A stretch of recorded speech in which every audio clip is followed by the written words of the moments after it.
அனைவருக்கும் வணக்கம். நாடு முழுவதும் இருக்கிற மாவோயிஸ்டுகள் அந்தந்த மாநில முதல்வர்களுக்கு கடிதம் எழுதியிருக்காங்க. தாங்கள் சரணடைவதாக தெரிவிச்சிருக்காங்க. ஆமாங்க, ஒட்டுமொத்தமாக சரணடைய விரும்புவதாக நாடு முழுவதும் இருக்கிற மாவோயிஸ்டுகள் மகாராஷ்டிரா, மத்திய பிரதேசம், சத்தீஸ்கர் மாநில முதல்வர்களுக்கு கடிதம் எழுதியிருக்காங்க. அரசு வழங்குற மறுவாழ்வை ஏற்றுப்பதாகவும் மற்றும் சரணடைய அடுத்த ஆண்டு பிப்ரவரி 15 வரைக்கும் அவகாசம் கொடுக்கணும்னு கேட்டிருக்காங்க.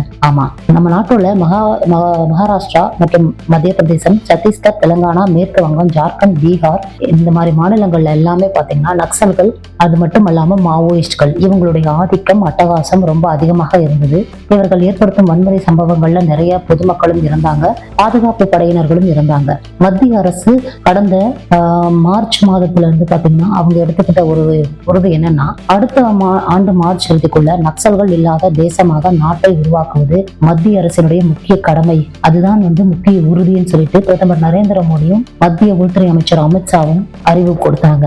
அந்த மாவோயிஸ்டுகள் மற்றும் நக்சல்களுக்கு எதிரான வேட்டை, அதாவது இவங்களை கண்ட்ரோல் பண்ணியே ஆகணும், இவங்களை திரும்பவும் அடியோடு ஒழித்தே ஆகணும் அப்படிங்கிற மாதிரி அந்த வேட்டைகளும் தீவிரமாக நடந்து கொண்டிருந்தது. கடந்த 11 ஆண்டுகளில் மாவோயிஸ்டுகளுடைய வன்முறை சம்பவங்கள் 52%, வன்முறையில் கொல்லப்பட்ட பாதுகாப்பு படையினரின் எண்ணிக்கை 70% குறைந்திருக்குதுங்க. இது ரொம்ப மிகப்பெரிய சந்தோஷம்னே சொல்லலாம். ஆமா, நாட்டுல தலைவிரித்தாடிய இவர்களுடைய பிரச்சனைகள் பாத்தீங்கன்னா இப்போ கொஞ்சம் குறைஞ்சிட்டு வருது. அப்படிங்கும்போது சந்தோஷம் தானே படணும். கடந்த ஒரு வருஷத்துல மட்டும் 287 நக்சல்கள் கொல்லப்பட்டிருக்காங்க.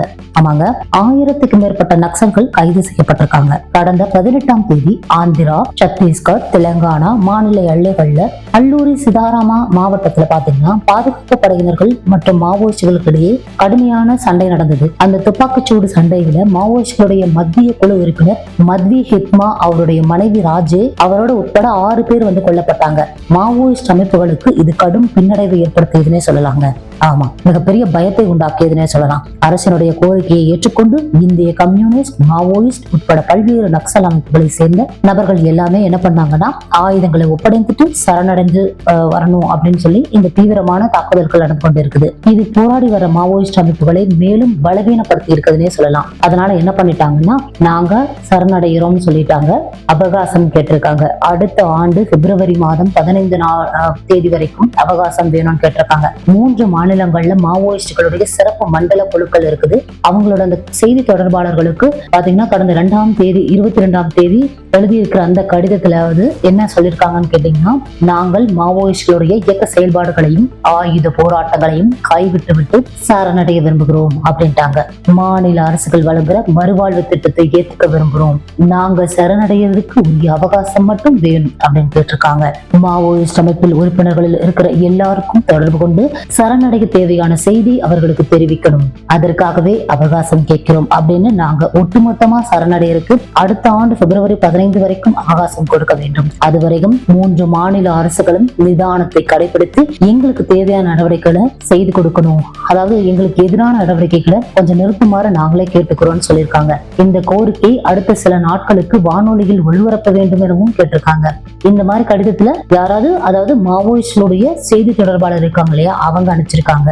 ஆயுதங்களுடைய ஒப்படைப்பது தொடர்பான அதிகாரப்பூர்வ தேதி விரைவில் நாங்க அறிவிக்கிறோம். 3 மாநிலங்களிலும் அமைதியை மீட்டெடுக்க வாய்ப்பு கொடுக்க வேண்டும் என்றும் கடிதத்தில் அவங்க வலியுறுத்தி இருக்காங்க. இது குறித்து சத்தீஸ்கர்ல நக்சல் எதிர்ப்பு நடவடிக்கைகளை கையாளும் கூடுதல் டிஜிபி விவேகானந்தா சின்ஹா சொல்லும் போது என்னங்கிறாருன்னா, இந்த விவகாரத்துல மத்திய அரசு வழிகாட்டுதலின்படி உறுதியான கொள்கையை கடைபிடிக்கிறோம் நாங்க. சோ உரிய அறிவிப்பு வர வரைக்கும் மாவோயிஸ்டுகளுக்கு எதிரான வேட்டையாடுவது தொடரும். அதே நேரத்துல அவங்க சரணடைவதற்கானவும் வாசல் திறந்தே இருக்குது. அவங்களுக்கு தேவையான நடவடிக்கைகளை அரசு என்ன செய்யும் அதன்படி நாங்களும் செய்வோம். அரசின் உத்தரவிற்காகவே காத்திருக்கோம் அப்படின்னு சொல்லி அவரும் சொல்லியிருக்காரு. நல்லது நடந்து நாட்டுக்கு எதிராக, உள்நாட்டுல அரசுக்கு எதிராக, மக்களுக்கு எதிராக கோஷங்கள், போராட்டங்கள் செய்யறதை நிறுத்தி எல்லாரும் நல்லா இருக்கணும்னு நினைக்கிற நல்ல குணம் தான் நம்ம நாட்டுக்கு தேவை.